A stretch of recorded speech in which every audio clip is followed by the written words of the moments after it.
To understand the Mimamsa school of Indian philosophy, you have to look past the idea of a mystical tradition. This is a zero-redundancy system of textual engineering. Every syllable serves a mechanical function. In this system, geography is destiny.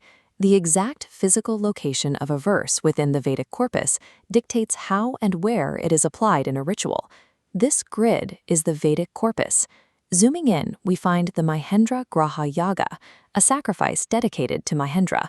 Next to it sits an anomaly, the Indra Purgatha mantra. This mantra explicitly praises the deity Indra, making no mention of Mahendra. Mimamsa operates on a strict axiom of nominalism. Indra and Mahendra are linguistically distinct words. Therefore, they represent mutually exclusive entities in the ritual code. Because the system permits no errors, this geographic mismatch between an Indra mantra and a Mahendra ritual is a formal property of the text. It forces the interpreter to reevaluate how the mantra functions within the ritual sequence. We have to ask, if an intraverse sits precisely next to a Mahendra ritual, what exactly is the verse doing there? The intuitive assumption, the Purva-paksha, argues that a verse of praise is simply a secondary purificatory act, in Sanskrit, a guna karma. Classifying it as a guna karma means the mantra has no independent power of its own. Its only job is to act as a descriptive tool, invoking a specific deity for the ritual. But we already established the absolute rule. Indra and Mahendra are entirely separate entities. This creates a structural crisis. If the mantra's sole purpose is to point to Indra, it appears to have no function sitting next to a Mahendra ritual. To see if this subordinate classification holds up, we have to run it through the Mimamsa algorithmic engine and observe how the system reacts. The stakes are high. If a text is deemed useless in its current location, the laws of hermeneutics demand it be relocated to a place where it actually functions. This brings us to the concept of artha, the semantic meaning or purpose of a text. In Mimamsa, artha is a driving force in interpretation.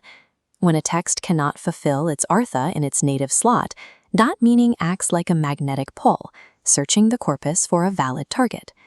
Looking at the wider grid, we can see that somewhere else in the vast Vedic architecture, there are rituals explicitly dedicated to Indra. This triggers a formal mechanism known as apakarsha. It is the forceful extraction and displacement of a text away from its original context. If we accept the opponent's logic that the verse is merely a subordinate tool to praise Indra, then apakarsha must occur here. The semantic meaning of the mantra demands that it abandon the Mahendra ritual to find its proper subject. The verse is physically pulled across the corpus, leaving its original location behind. From a purely semantic standpoint, the mantra has found its correct home. The words match the ritual. The semantic meaning is satisfied. But this physical restructuring of the text triggers a systemic alert in the structural architecture. We have to shift our focus from the mantra's new location back to the gaping hole it left in its original position. The displacement breaks two non-negotiable rules of the Mimamsa system. The first is sannidhi, or proximity. On the grid, the mantra's original physical proximity to the Ratatandra Samanin junction was a deliberate instructional link. By moving the text, that connection shatters. The second broken rule is krama, or sequence. The reading order of these verses dictates the structural meter, forming a specific pattern like the Pankti meter. When you remove this verse, the sequence of the chant breaks. The Tantra Vartika commentary validates this crash, writing, "And thus the violation of sequence and proximity." This reveals the hierarchy of Mimamsa evidence. The physical structure of the text, krama and sannidhi, always outranks the derived semantic purpose, or artha. It is a logical absolute. You cannot destroy the physical architecture of the text merely to satisfy a semantic assumption. Because the apakarsha displacement results in a structurally illegal text, the initial premise, that the mantra is just a subordinate tool, is proven false. The logical system demands a reversal. The text snaps back to its origin. It cannot move. We are back to the initial problem.